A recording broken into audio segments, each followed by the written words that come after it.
Chapter 90, Heads or Tails.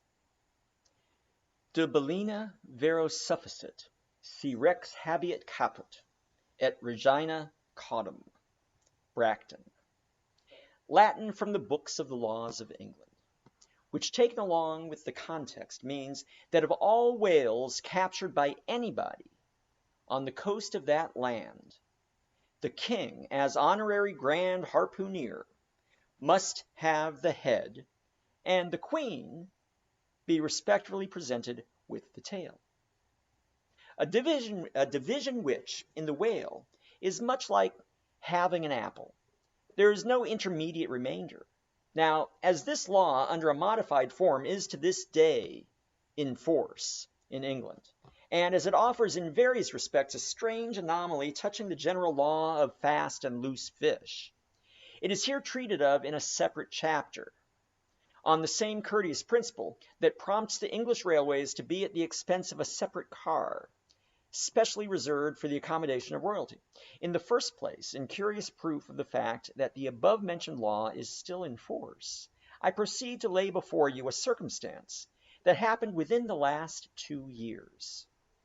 It seems that some honest mariners of Dover, or Sandwich, or some one of the Cinque Ports, had after a hard chase succeeded in killing and beaching a fine whale, which they had originally descried afar off from the shore. Now, the Cinque Ports are partially or somehow under the jurisdiction of a sort of policeman or beadle called a Lord Warden, holding the office directly from the Crown, I believe. All the royal emoluments incident to the Cinque Ports territories become by assignment his. By some writers, this office is called a sinecure, but not so, because the Lord Warden is busily employed at times in fobbing his perquisites, which are his chiefly, by virtue of that same fobbing of them. Now, when these poor sunburnt mariners, barefooted and with their trousers rolled high up on their eely legs, had wearily hauled their fat fish high and dry, promising themselves a good 150 pounds from the precious oil and bones, and in fantasy sipping rare tea with their wives and good ale with their cronies, upon the strength of their respective shares, up steps a very learned and most Christian and charitable gentleman with a copy of Blackstone under one arm, and laying it upon the whale's head, he says, "Hands off this fish. My master's is a fast fish. I seize it as the Lord Warden's." Upon this, the poor mariners, in their respectful consternation, so truly English, knowing not what to say, fall to vigorously scratching their heads all round, meanwhile ruefully glancing from the whale to the stranger. But that did in no wise mend the matter, or at all soften the hard heart of the learned gentleman with the copy of Blackstone. At length one of them, after long scratching about for his ideas, made bold to speak. "Please, sir, who is the Lord Warden?" "The Duke." "But the Duke had nothing to do with taking this fish." "It is his." "We have been at great trouble and peril and some expense, and is all that to go to the Duke's benefit? We getting nothing at all for our pains but our blisters." "It is his." "Is the Duke so very poor as to be forced to this desperate mode of getting a livelihood?" "It is his." "I thought to relieve my old bedridden mother by part of my share from this whale." "It is his."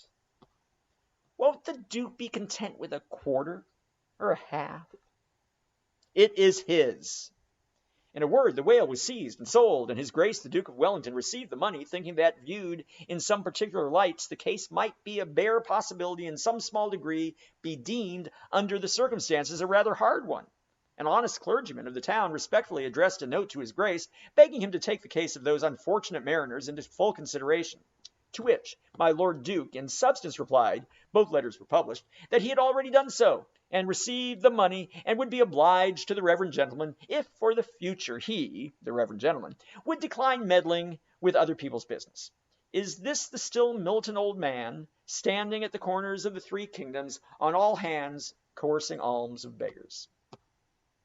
It will readily be seen that in this case the alleged right of the Duke to the whale was a delegated one from the sovereign. We must needs inquire, then, on what principle the sovereign is originally invested with that right. The law itself has already been set forth, but Plowden gives us the reason for it. Says Plowden, the whale so caught belongs to the king and queen because of its superior excellence, and by the soundest commentators this has ever been held a cogent argument in such matters. But why should the king have the head and the queen the tail? A reason for that, ye lawyers. In his treatise on Queen Gold, or Queen Pin Money, an old King's Bench author, one William Prynne, thus discourseth: Ye tail is ye queen's, that ye queen's wardrobe may be supplied with ye whale bone. Now, this was written at a time when the black limber bone of the Greenland or right whale was largely used in ladies' bodices. But this same bone is not in the tail.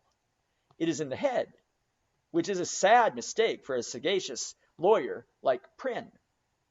But is the queen a mermaid, to be presented with a tail? An allegorical meaning may lurk here.